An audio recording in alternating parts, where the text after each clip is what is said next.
mga kakutsaba nila sa gobyerno ang kanilang kawalang hiyaan.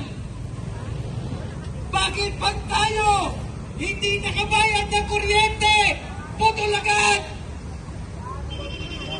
Yan po ngayon ang sitwasyon ng mga rallyista dito guys ha. Kahit magmakaawa ang mga lola natin na wag putulan.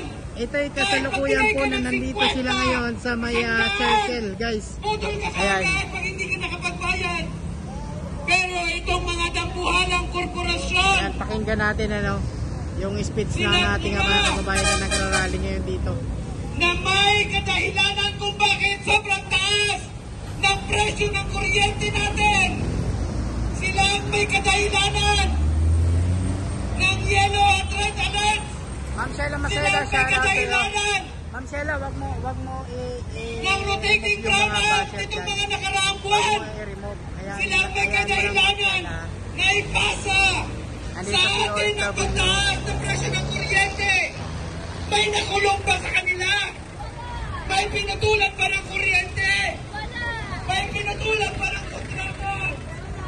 Mga kasama, sobra-sobra na ang pagtitiis natin. Sobra-sobra na ang tago. Sobra-sobra ang pagtaas ng presyo ng kuryente. Sobra-sobra ang pagtaas ng presyo ng bilihin. Pero ito, kakarampot. Ayan, dito po yan guys sa may ano ha, sa may Commonwealth. Nasa may Commonwealth tayo. Yung area na to, ito po yung sitwasyon na nag-rally sila ngayon ng ating mga kababayan. Ito yung panawagan nila sa ating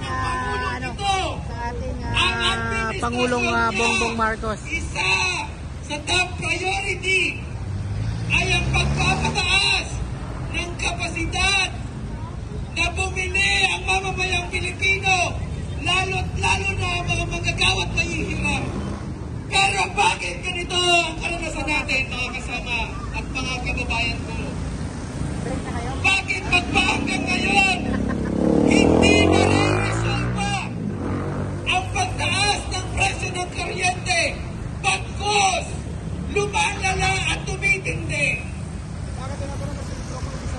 Papayag ba kayo? Papayag ba kayo na dagdagan pa nila ang presyo ng kuryente sa susunod na BIM? Kaya pa ba ng mga nanay natin magtipid?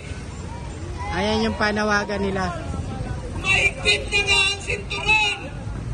Gusto pa nilang ipitin lalo.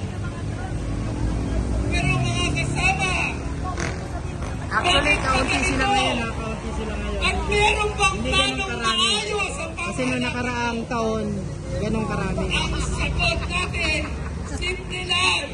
Ang solusyon nila ay ganun pa rin na lumikha ng problema sa power sector natin. Ganon pa rin ang solusyon nila na puro marurumi at mahal na klase ng planta. Ganon pa rin ang solusyon nila na hindi lang marumi, kundi pangunahing dahilan kung bakit. Ayan, anong panawagan natin sa ating Pangulong Bongbong Marcos? Ito po yung ating mga kababayan na kasalukuyan po ngayon na nananawagan. Sino ang nakakapigil sa kanila? Wala!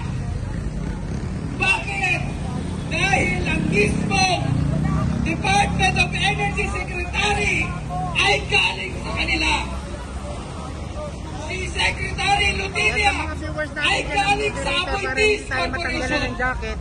Wag po tayo mag-remove ng nagtataka pa ba tayo kung papamulan niya ang Appointees? Mga haters natin. Nagtataka pa ba tayo kung aayaan niya mataas ang presyo ng kuryente kahit hirap na hirap na ang mga Pilipino?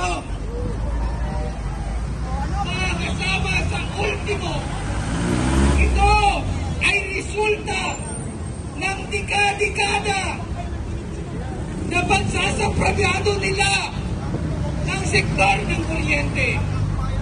Pinrivatize noong 2001, ibinigay sa kamay ng mga dambuhalang korporasyon at mayayaman. Ibinigay sa negosyo negosyo ang karapatan natin sa isang mura at sustainable elektrisidad. At ito ang kapalaan natin. Alam niyo ba mga kasama, ng 2001 bago may saprabiyado, wala pang 3 piso per kilowatt hour ang kuryente ng mga taga Metro Manila. Magkano ngayon per kilowatt hour? 12 pesos per kilowatt hour dito sa Metro Manila. Sino nakinabang? Sino ang patuloy na nakikinabang? Ewan ko kung hanggang dito lang yung permit nila. Mukhang hindi sila makakaulan doon sa may sa may bandang Luzon, no? Sa may malapit doon sa may Tantansora, Commonwealth. Baka hanggang dito lang ang kanilang permit. Sa buong kasaysayan ng Power for People Coalition, sa buong mga lahat na nandito at sa iba't iba pang bahagi ng bansa na ngayon ay nagpabansa laban sa mataas na presyo ng kuryente at para sa karapatan sa kabuhayan, karapatan sa kalikasan. 10 taon nating ipinaglaban na dapat hindi ganun ang pulisiya, mga kasama. Sa 10 taon, Hanggang dito lang daw ang instruction sa kanila, hanggang dito lang guys, itong areang to. Dito lang sila nabigyan ng permit at dito lang sila makakapag-rally sa areang to guys. ng buong power sector. Kaya mga kasama, sa marcha natin dito, hindi lang dapat tayo tumitindig laban sa fossil fuel. Hindi lang dapat tayo tumitindig para pamurahin ang presyo ng kuryente. Hindi lang dapat tayo tumitindig para sa Ganyan po ang sitwasyon ng ating mga kababayan, panawagan ng ating mga kababayan. Yan. Ang pagtaas daw po ng mga bilihin, no? At mga kuryente at kung ano-ano pa. Ayan. Yan po ang kanilang panawagan sa ating Pangulong Bongbong Marcos. Ganyan po karami guys ha. Pero actually kaunti sila ngayon. Hindi ganong karami. sa malinis at murang kuryente, sa kamay, sa mga Yung mga bata sinama na. Bawal dapat to. Wala pang mga kanyang sa ilalim ng Power for People Coalition ay isulong muli natin ang pagre-repaso ng pulisiya at ibalik sa kamay ng mamamayan, ibalik na ang power at kuryente ay para sa lahat at hindi para sa